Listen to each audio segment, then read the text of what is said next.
The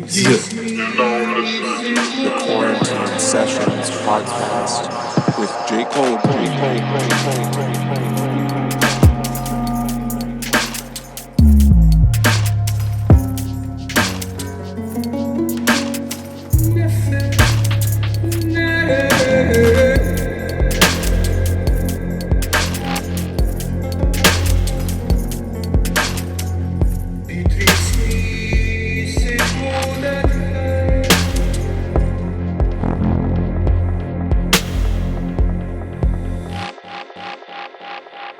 What's up, Toby? What's up? How's it going, man? I'm good. It's awesome to have you on here. Yeah, thanks for having me. Yeah, my pleasure.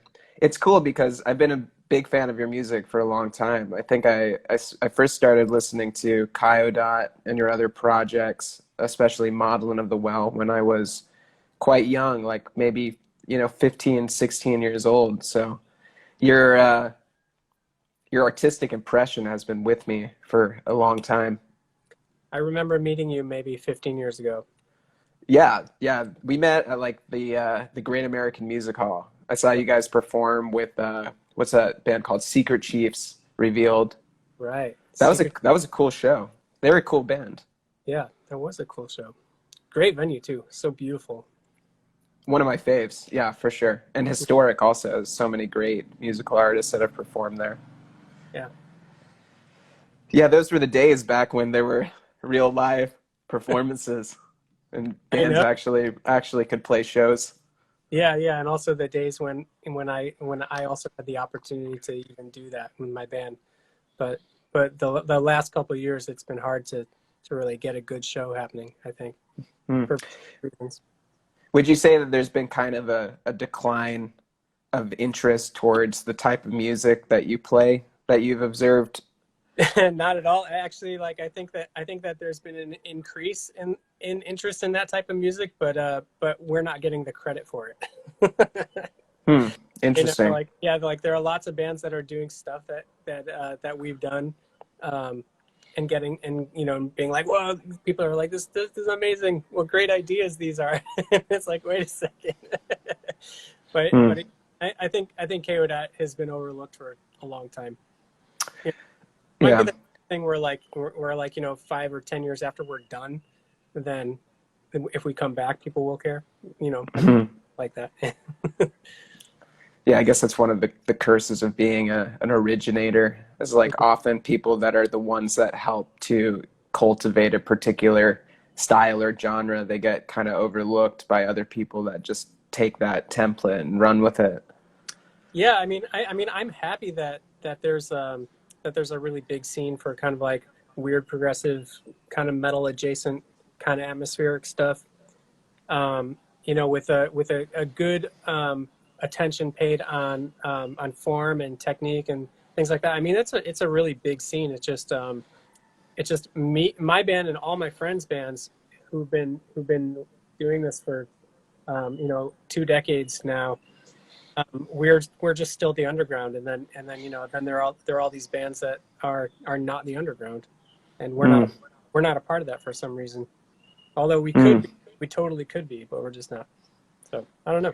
I think metal adjacent's a good way to put it, because your music that you create is so distinct and it's very difficult to classify. There are elements of it that have metal characteristics, but if you look at like what Metallica is doing and what you're doing, it's like you couldn't find two more different types of music. So it's like, do you consider your music metal?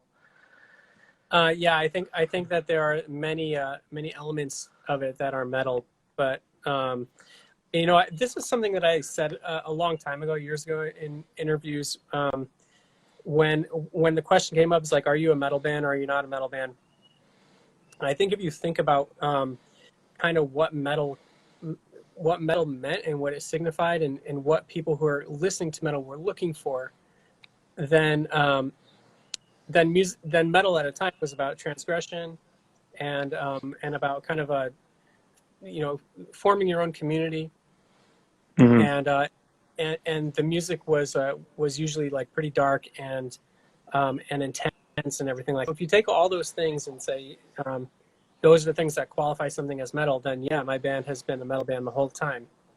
But then if you make the definition of metal be about like chuggy guitars and things like that, and just a completely sonic definition, then it's not. So it just depends what your definition is. Mm. Yeah, it's more about like the mood and the atmosphere of it in a way than the actual musical components.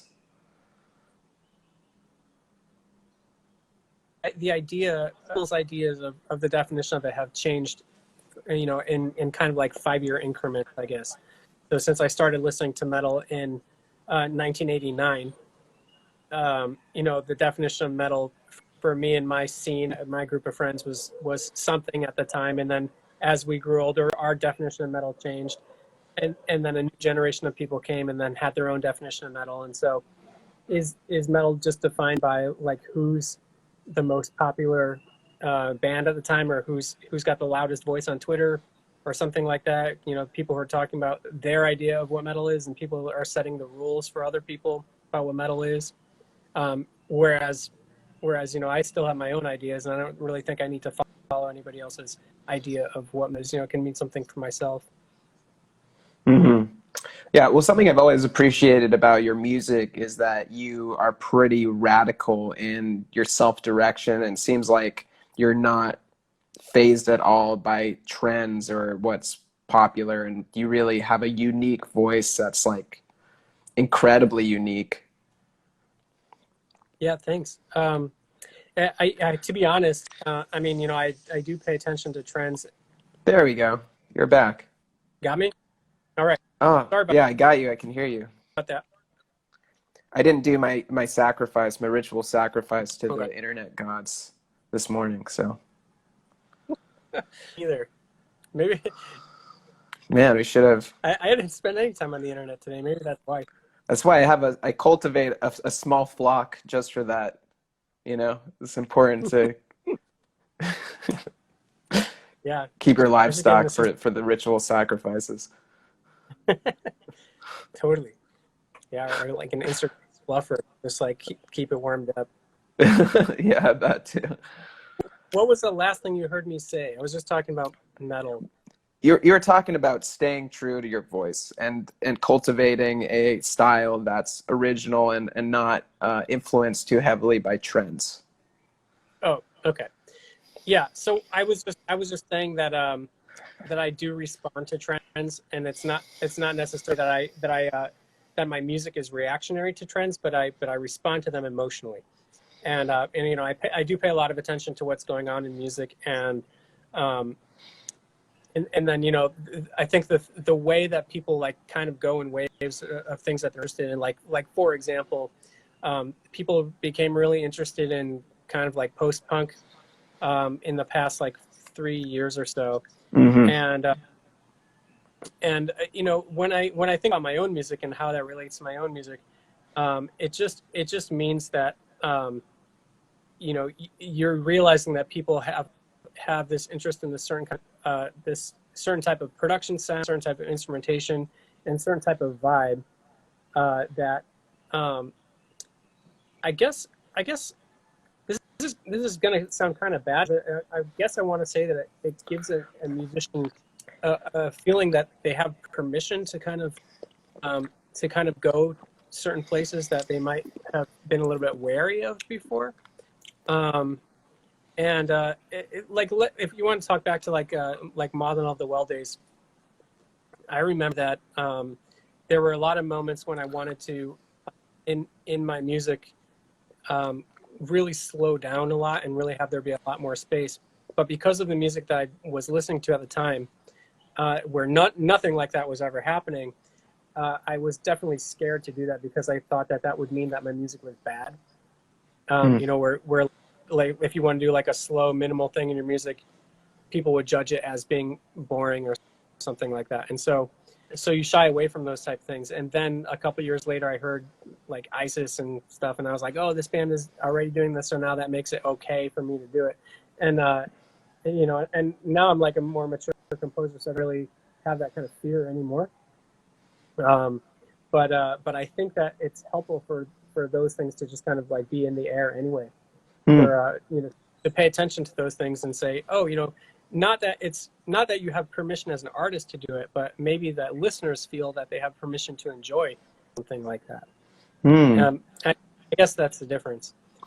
Where, you know, if you're kind of like doing art music as a career, I guess, and you're thinking about like what's going to resonate with your audience and everything, you can also think like, is my audience ready for this idea, or is this idea just like something that everyone is just going to think is a really bad idea, whether or not you feel attached to the idea or not, you know.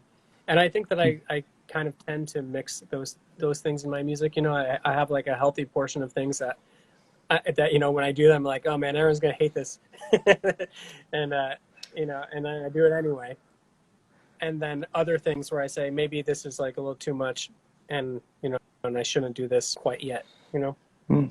It seems like that's how things evolve a lot in an artistic atmosphere in general, is that people, whether they're musicians or they're visual artists, may experiment with certain ideas, and by one person doing it, then other artists are able to say like, wow, that's something that I've perhaps been curious to do, but I didn't give myself that permission. And by somebody doing it, it's like, yeah, we can do that. So everybody together is kind of pushing the boundaries farther and farther and farther.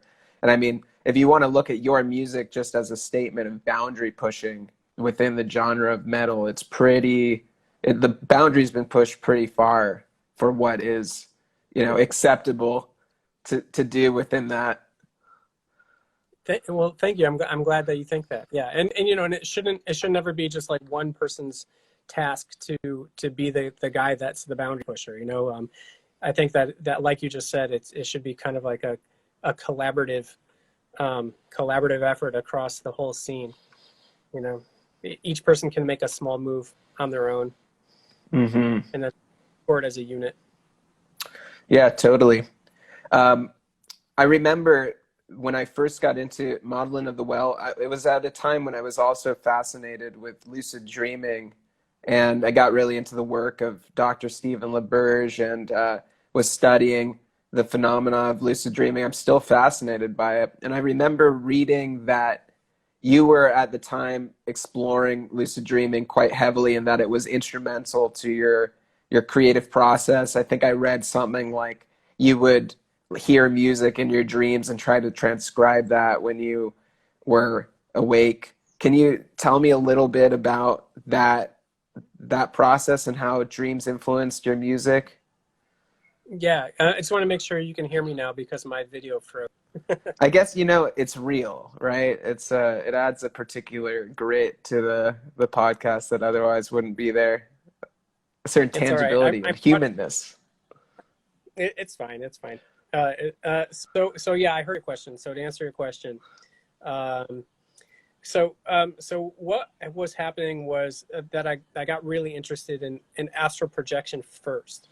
And then you know, throughout all the kind of books that I would buy about it, they were really new agey, and they weren't really.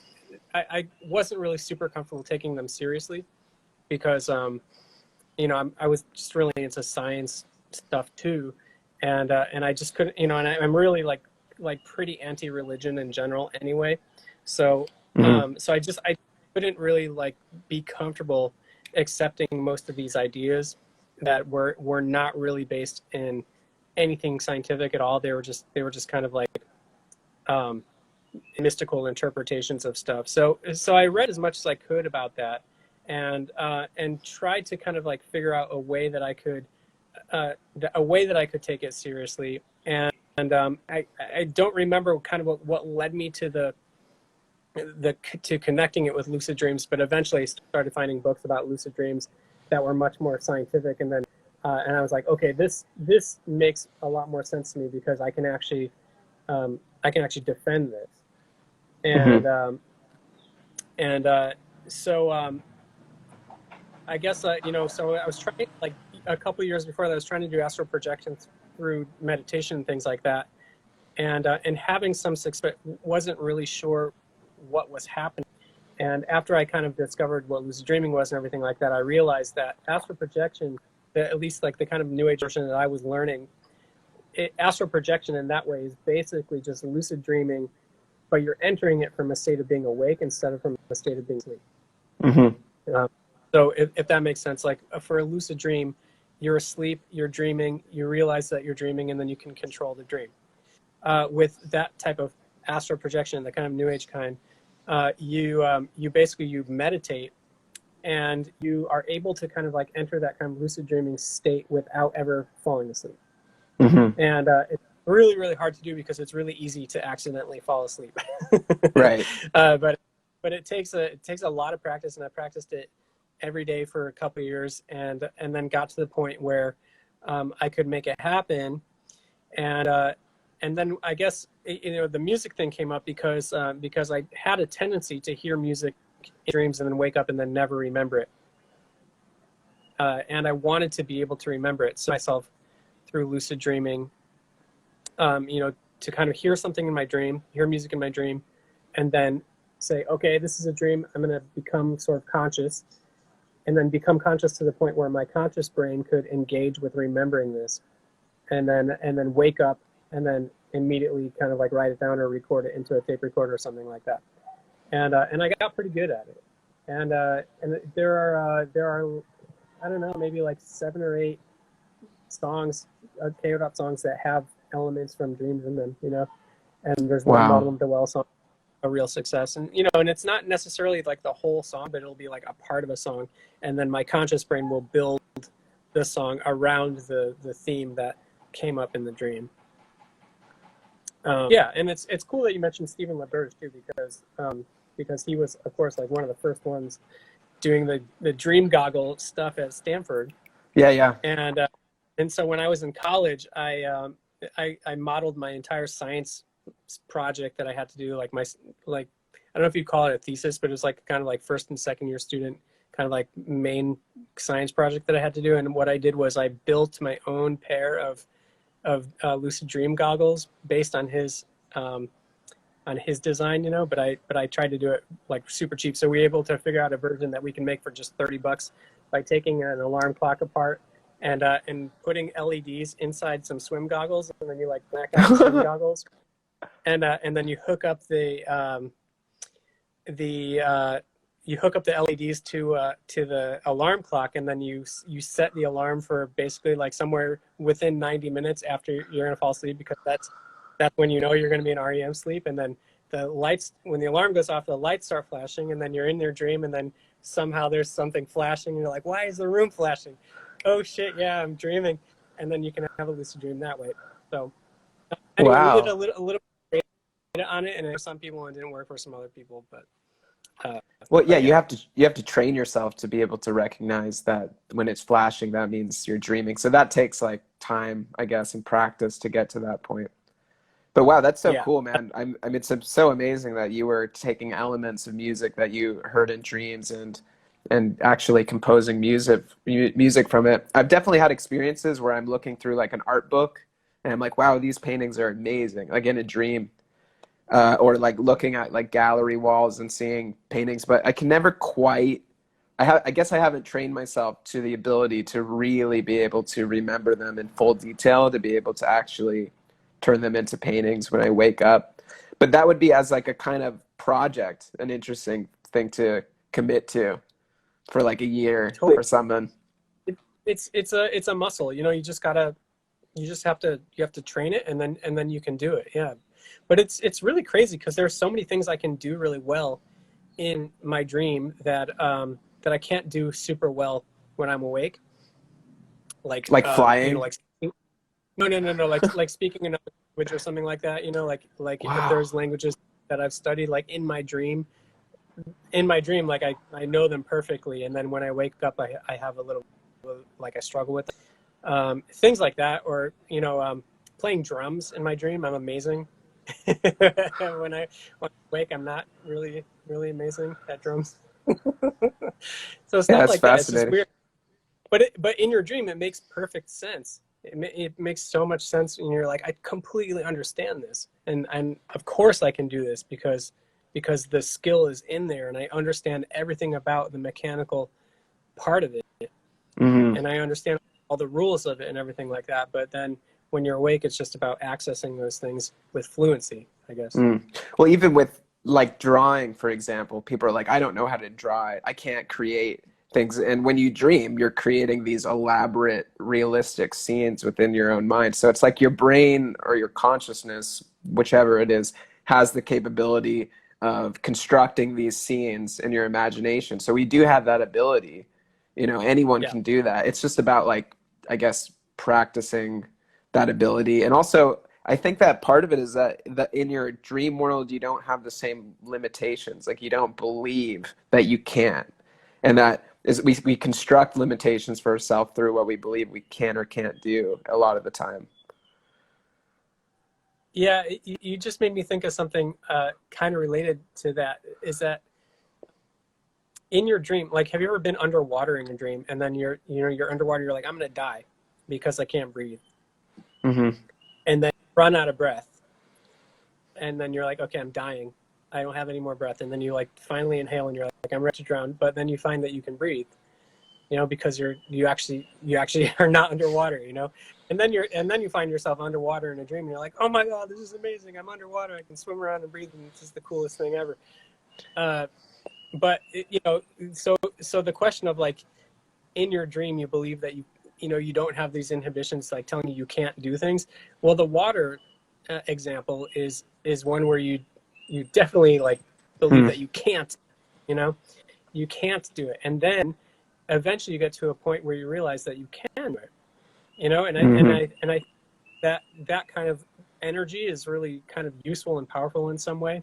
And then what are the other things that you have in your dream that are examples of that? Like, for example, I once read that, a really good way to get over a recurring nightmare, like, let's say you have a monster chasing you and your recurring nightmare every time, and every time you have this nightmare, you're just running away and you're running away, and you're terrified, and then you wake up at some point right when the monster catches you or something like that.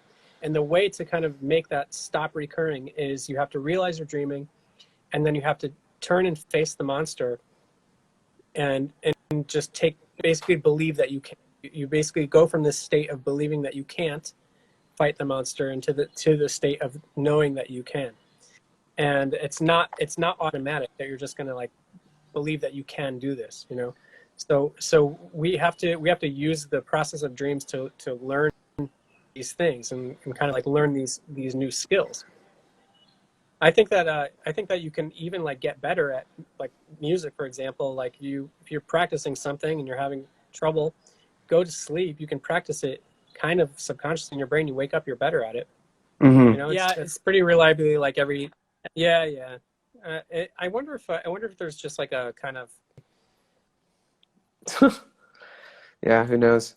But yeah, I remember reading about that in the books that Stephen LaBerge wrote, where there was, like, a saxophone player or something that would go into a lucid dream and practice his playing while he was.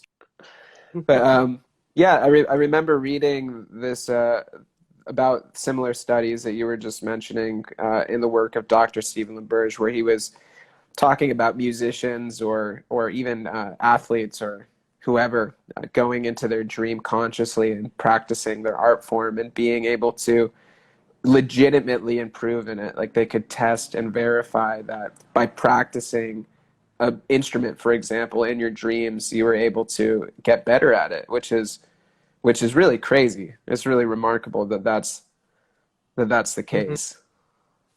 Yeah. I think that there was the kind of conventional wisdom about the purpose of dreams is basically that they're meant for solving problems, really. They're a way it's like an evolutionary kind of residual thing for animals to have figured out ways to kind of strategize how to escape from predators and things like that while they were asleep. Kind of like just doing them in your subconscious, I guess. I'm curious. Also, the other kind of side of that is that, if you don't sleep and you don't dream, then you become dumber. And I think that there are a lot of studies that show that the lack of sleep makes you dumb, and you kind of you need that to kind of like just regenerate the health of your memory and of your brain, your problem solving skills. Hmm. I'm curious if having these kinds of experiences with astral projection or lucid dreaming has kind of shaped your view on reality in any way. Like, has it loosened the idea of material existence to open you up to the idea of perhaps like parallel dimensions or anything like that? Like, do you think that when you're in a lucid dream state, like, is there some kind of objective reality to that realm that you're in? No, I think the opposite. I think at the beginning of my experience with it, I really wanted that to be the case, and that's what was so exciting to me. I was like, I'm accessing this other dimension. This is so cool. But actually, I just think it's your subconscious, and but that but for what it's worth, the thing that you just asked me about, like accessing other kind of like points of view of reality and things like that, and other realities, is definitely something that happens on psychedelics for Yeah, me. absolutely. And, but I don't think that that's related to dreams. Hmm. Um, yeah, and at least just not with the things that I've learned throughout my own kind of like internal exploration. They're just not. They Hmm. just don't seem related. Hmm. Yeah, I mean, they're kind of related in the sense that they both are explorations of this kind of like numinous subconscious realm that has, which is very rich, but yet lies beneath the surface. And both psychedelics and dreams have a capability of allowing access to that wealth of information that we're otherwise unable to access. Yeah. Yeah, definitely. And I wonder if I would even say that subconscious with the psychedelic thing. It doesn't really seem to be the same type of subconscious. I wish I knew like a better terminology for it, but it's different. Right. It's like it's like I don't know. It's just like parts of your brain that allow you to perceive things differently, Hmm. as opposed to kind of like hidden kind of desires and hidden intentions, I guess, which might be what the subconscious is. Right. Yeah, with psychedelics, myself, I've had a lot of experiences that are more kind of transpersonal, I guess, where it's like you receive insights and information that's not really from your own subconscious, but seems to be more kind of embedded in some deeper primordial aspect of the collective consciousness or within our DNA or something like that. But it seems to attune your consciousness to be receptive to information in a way that's very powerful. And I think that that is kind of a very common theme within people who have had many psychedelic experiences, that you're able to access this information that you wouldn't otherwise have access to. Yeah, I heard the last thing you said, so we're all good. Okay. Yeah. So yeah, like pass the baton to you then conversationally. um. Uh. Wait. You're gonna have to keep going because I don't I think I maybe lost the point of it where it was passed off. Okay. Well, I was saying that it's very common in psychedelic experiences that people have access to this kind of higher wisdom or this like ideas and information that seems to originate from outside of oneself and into a kind of collective sort of like a group collective consciousness or Yeah. like a people would call it maybe like the Akashic records or something like that, but it's like the Right. place in which the nodes of all of our individual minds interconnect, and you can kind of tune into that place and then receive downloads or insights or ideas from a more like collective source, and that's just such a common experience with psychedelics. I totally agree. Yeah, and yeah, and that's why I said it's so different from the subconscious to me, because it seems like two totally different things. And I guess if we're talking about like that versus lucid dreaming and whatever is accessed in lucid dreaming, the lucid dreaming and the kind of like new age of astral projections definitely seems to be an internal thing, and it seems to be all about what's inside of yourself, and doesn't really seem like it's drawing from these sort of akashic record you were talking about. Mm-hmm. But then there's the other type of astral projection, which is the kind of more like occult, like kind of Crowley-esque version of it, where people like can kind of believe that they can actually leave their body and actually like visit other places and see things that are going on, and visit other time, like not only other places but other times.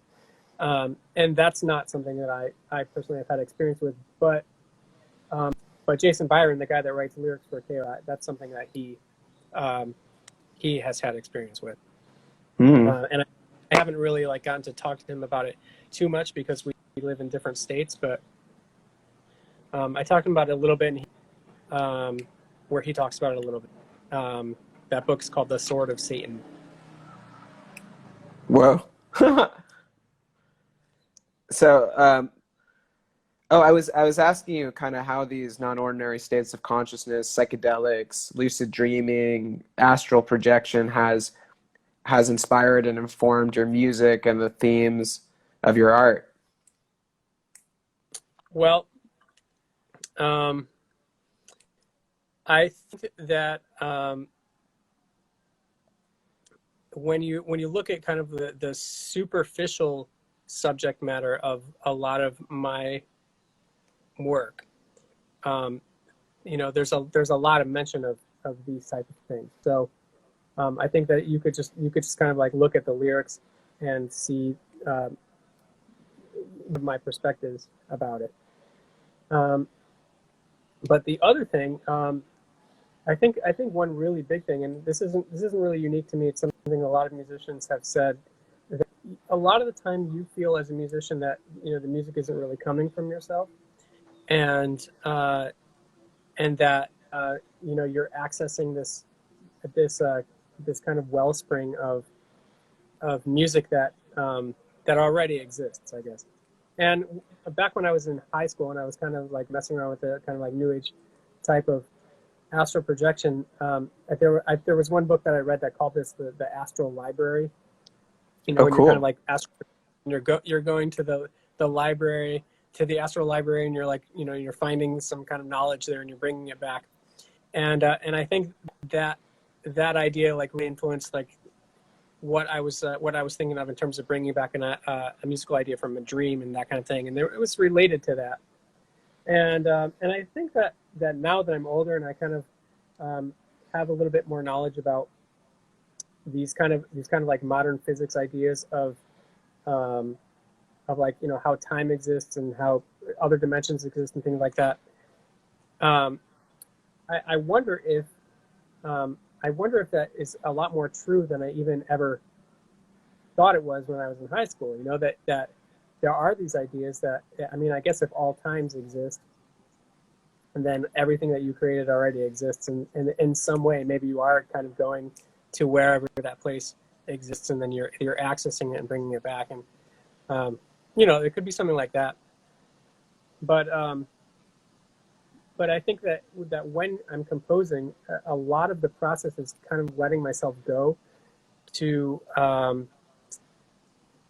not having control over what's happening, and allowing these kind of thoughts to come in, these ideas to come in, and they might not necessarily be ideas that my kind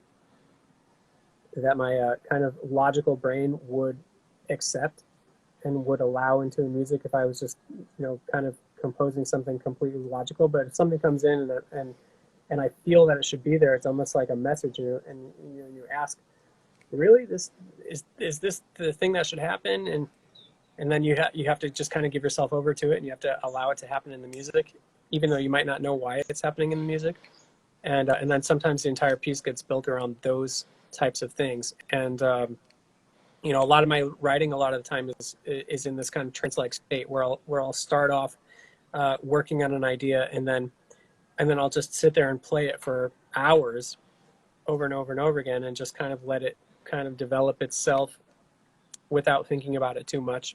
And before I know it, a few hours have passed, and then this thing has kind of burned itself into my brain. But then it's like the main idea, and then you can see all these like tendrils of it going off to the other possibilities of this root. And those ideas tend to not really like, they tend to not really be conscious ideas. You know, they tend to be a kind of like. I totally subscribe to that belief within my own creative practice as well, which is that we're kind of receiving something.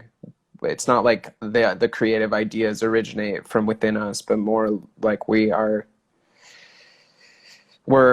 it's like a dance. It's a relationship with this kind of creative spirit or whatever you want to call it, and that we work with this to help realize these things into material existence, which is an idea that people have had around creativity for a long time. You know, people in ancient Greek society called it the daemon or the muse, or is the idea that the creative, it's like the creative thing itself is like an entity that exists outside of you, you know, that like we are sort of trying to wrestle or catch, like it's almost like having like fishing nets into the astral realm, that we can catch these ideas and like somehow bring them back here to this material plane.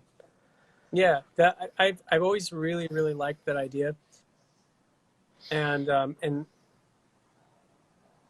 I think that the degree to which I engage with that idea depends on how, because my feelings about spirituality really change a lot over, you know, from year to year, and sometimes I feel a lot more spiritual and sometimes I feel a lot less spiritual, and you know, a lot of that is related to the context of my life too. You know, it's like reactionary moods, you know, which I'm not really necessarily proud of. You know, it's like I feel like I should be a little bit more firm in what I want to believe, but I think it's also good to allow yourself to change your mind about things too. And so I tend to try to avoid having like a completely firm position on anything like that, just in case like I get new information about something. Yeah, but I think that you can tell throughout my body of work too. Like there are certain stages of my work where you can tell that I'm feeling much less spiritual, and then certain stages of my work where I'm feeling a lot more spiritual. And I think that the music probably screens that, you know, those moods. For anybody that like is really with the work anyway, they can probably pick out which things are which. Yeah, I guess I've always felt like your music has a very dreamy component to it, and it like at least relates to the abstract kind of components of our experience, you know, which like in a way for me spirituality is kind of like a convenient term to describe the abstract that we experience in life, you know, the stuff that you can't quite deduce into words or ideas as easily. Yeah, I also think that as you know, as the dreamlike quality of my work and how that relates to spirituality, I think that defining that is something I'm not quite ready to do yet, and I might not have the vocabulary or knowledge to really do so. But then I look at you know, artists who are older than me who are doing a kind of similar type of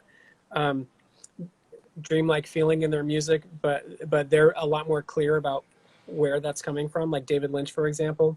Oh yeah. You know, and he's like unequivocally like, oh no, these ideas happen because I'm accessing this through transcendental meditation, and he has no doubts about that at all, and that's really cool. And you know, he's like in his 70s, I guess, and I can look towards him and admire the fact that he's like so certain about that. Or you know, someone like John Zorn, you know, his dreamlike quality in his music comes from his interest in film, and you know, I know that he's interested in like the occult a little bit too, but I don't think he would say he uses black magic to write. You know, I think that those kind of like things that happen in his music are because he's trying to emulate, you know, the kind of like he might even be emulating like something that a guy like David Lynch would do in his film, but David Lynch is accessing it from a spiritual point of view, and Zorn is accessing one of those films just from like, yeah, exactly. Yeah. And but both of those guys are older, and they're like, okay, they know where their ideas are coming from. And I right now I think that I'm enjoying not really knowing or being completely solid about where my ideas are coming from. I think that it's probably useful for my work to not really decide that right now. Yeah, I think that that keeps your creativity more open also, because the minute you define yourself as an artist, then you create like a box or a barrier then, that you're forced to reside within. But if you're just kind of open to ideas as they flow, then you can change your style without going against your own definition of self, or explore new ideas, new ways of doing things, which I think makes the work more evolutionary and more dynamic also, because Yeah, you're not just doing the same thing over and over again. yeah, I realized not too long ago, actually, when I was, because I was trying to do like a CV. I think I lost you again, so I'm gonna log in. All right, you're back. All right, you got me? And just to give you like a warning, we got Okay. about like 10 minutes left or so. Okay, and if you want to take a couple of questions from people, that's cool. But what I was going to say is I had to do a CV pretty recently, which is not something I've done many times, if at all, in my life, because I was trying to apply for some artist residencies. And, and they ask you to kind of like define your overall statement in those things. And not really like anything that I really ever thought too much about, like what's my main statement. I think when I was younger, I wanted my main statement to be like, I'm always going to try to push forward the boundaries of the zeitgeist, I guess. And that was something I was super interested in. And then I kind of lost my complete interest in that. I'm interested in it a little bit, but it's not really the main thrust of what I'm doing anymore. And I realized pretty recently that in kind of analyzing my work, is that my work is a search for identity, like you just said, and so therefore it's helpful to not really decide anything yet.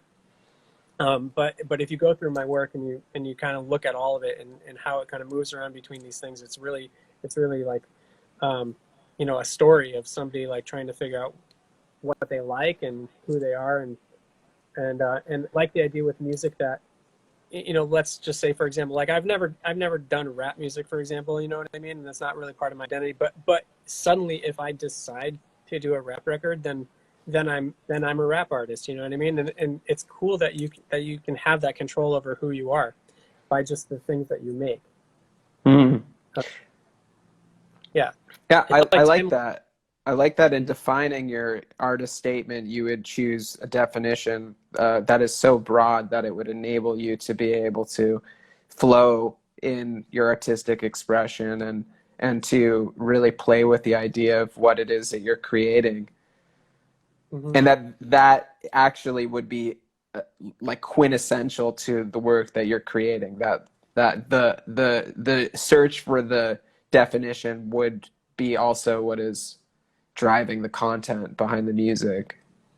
Yeah, and I think that we're not even really going to know what it's all about until it's over. We're going to be at the end, and then we're going to have to look back, and then we'll figure out what it was all about.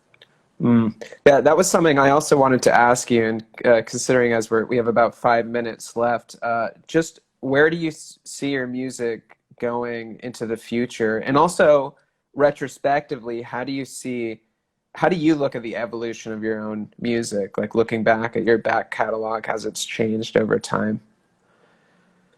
Well, the quick answer for the evolution of music is that I guess it started off being, it started off as this kind of a pursuit of metal and new age combined, like kind of atmospheric keyboards and atmospheric ideas within metal. And then it started to kind of become this thing about being interested in always being forward thinking and always pushing the boundaries, like I said. And then it developed into realizing that it was an exploration of identity. And I think that it can just be quickly summed up like that. And so when I can't really even go back and define the things from when I was in my late teens, early 20s anymore, because what I think that they were at the time, they actually probably aren't that. And the purpose of something existing only really becomes clear 10 years on. At least for my own work. I look back at my work and I'm like, oh, that's why I did that. I didn't really know that at the time. Sorry, what was the other side of your question? Oh, where do you see your music progressing to in the future? Oh, okay. Do you have a clear idea about that? This is really like not a cool answer, but it's really all about resources. I think that I have the potential to really go any place, and it's 100% determined by my circumstances. Like if I had enough money to kind of, this is just an example, not that I want to do an orchestral thing right now, but if I had enough money and enough people to do an orchestral thing, I definitely would, but I don't, so that's why I don't do that. And so I've been making a lot of music at home during all this stuff because I can't go anywhere, and because I don't have anyone to work with where I am, and so that's going to define the music that happens this year. It's just all about that. And I think that a lot of musicians also would probably have that answer if they were really completely honest with themselves. It's like it's like we don't have as much control over what happens as we think we do, and Right. and we just have to adapt to our circumstances. So the future of my music will just be like completely adaptive to my circumstances, I guess. Mm-hmm. I think that you doing some kind of orchestral project would be amazing, and I hope that can happen in the future. Totally. I really wish that could happen. Yeah, and that's why I said I was I was trying to apply for arts residencies before, because if I can kind of like get over into that scene in Europe and become part of like the kind of like arts scene, then it's a lot more likely for me to be able to do that, since I'm not in academics, and usually the way people do that is through academics. Mm-hmm. It's not really my scene. Mm-hmm. Cool, man. Well, thanks so much for this conversation, for your time, even with the technical glitches. It's still awesome to talk to you, and this was a really fascinating conversation. And thanks to everybody also who tuned into this podcast. Where can they, if they're not familiar with your work, where can they find it? I think that the best place to find it is kayodot.bandcamp.com, because I have an archive of all my work there, even stuff that's not Kayo Dot. Cool. I'll type Awesome, it in man. below.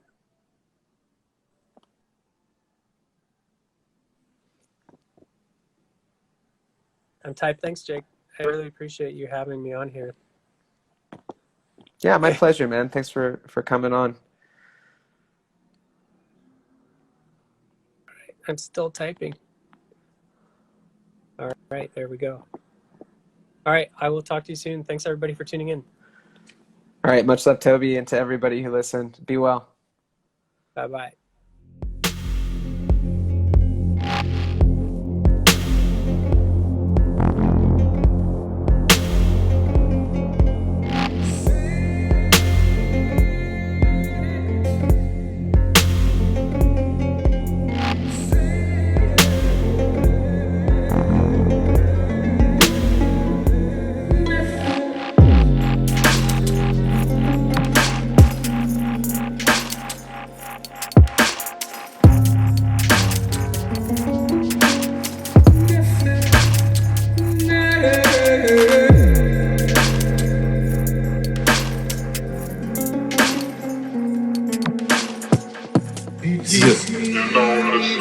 The Quarantine Sessions podcast with J. Cole.